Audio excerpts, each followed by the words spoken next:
إن هذه الصلاة المسماة شيخ وقت بجوة الكمال من إبراء رسول الله صلى الله عليه وسلم لشيخنا القطب رباني مولانا أبا العباس التجاني، وذكر لها رسول صلى الله عليه وسلم خواص منها أن المرة الواحدة تعدل تفسيرها العالم 3 مرات، ومنها أن من قرأ 7 إلى ما لا نهاية له تحضره روح النبي صلى الله عليه وسلم والخلفاء ال4 ما دام يذكرها، ومنها أن من لازمها أزيد من 7 مرات يحبه النبي صلى الله عليه وسلم محبة خاصة ولا يموت حتى يكون من أولياء الله.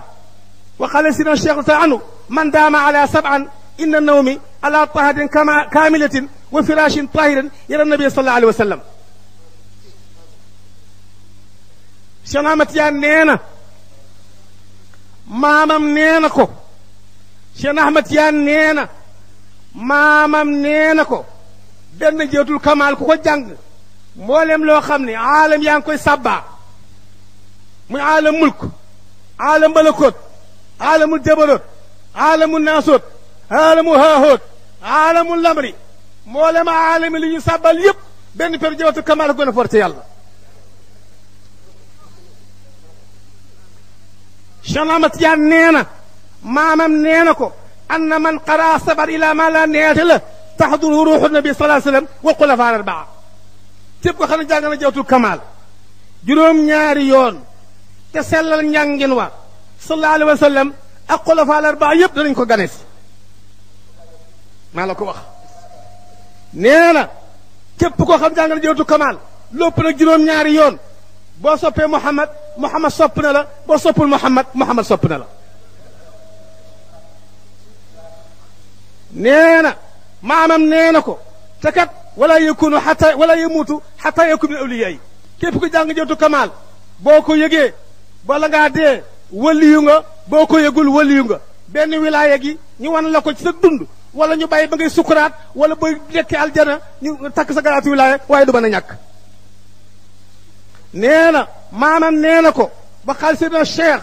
min nabi sallallahu alayhi wasallam man daama alayha 7 inda nawmi ala taati kamilatin wa firashin tahirin yara nabi sallallahu alayhi wasallam képp koo xam ne yaa ngi jàng jawtu kamaal bala ngaa tëdd li nga sol laab fa ngay tëdd laab nga di ko jàng bala ngaa tëdd juróom-ñaari yoon bala ngaa dee da nga gis Muhammad jaharatan. moo tax adadu kun boo ko jàngee Jawhara loo ko dóor rek mu mat maa la ko wax. adadu kun mbir moo ko jàng ci Jawhara ci njàpp mu tooy lu garaaw garaaw yàlla dana ko nangu.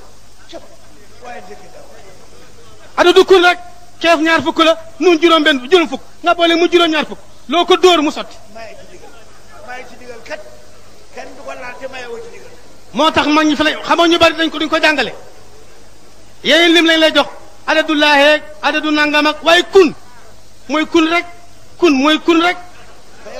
kun fa yakunu rek waay.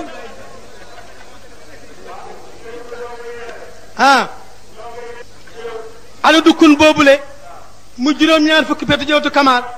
may naa leen ko soxla bu ngeen amati may naa leen ko waaye maa ngi ñaan nag bu leen ko ñaan te du njàpp bu leen ko ñaan fu laabul bu leen ko ñaanal ku ko matul bu leen ko ñaanal lu ko matul. mani rendi ganaar waaye jarul jël jaasi waay am déet gaañi nagit kenn du ko rey lañ seet waay lañ seet gànnaay waaye reyul nag ganaar moom moqal ci rek waaye nag jaasi rek dénk kenn du ko dagge lu dul si waay booy dagg indil si booy daaj jool marto waaye booy wekki indil tanaaj waaye booy bënn indil maja waay gis ngeen ni yëf yooyu mel nag la yëf yi mel ni suti yi mel rek noonu la affaire yi mel. waaw maanaam waa sa itte la lépp luy sa itte te mu for ci yow rek jàng ko ca maanaam ku ko matul wala lu ko matul rek waaye yow lii sa soxla mooy sa soxla boo ñàkkoon dërëm sax dërëm nga amul tuuti na waaye mooy sa soxla jàngal ko dërëm bi faju waaye bul fekk koo xam ne ragalul yàlla du jaamukatu yàlla di nitu caaxaan di yéeféer nga di ko ñaanal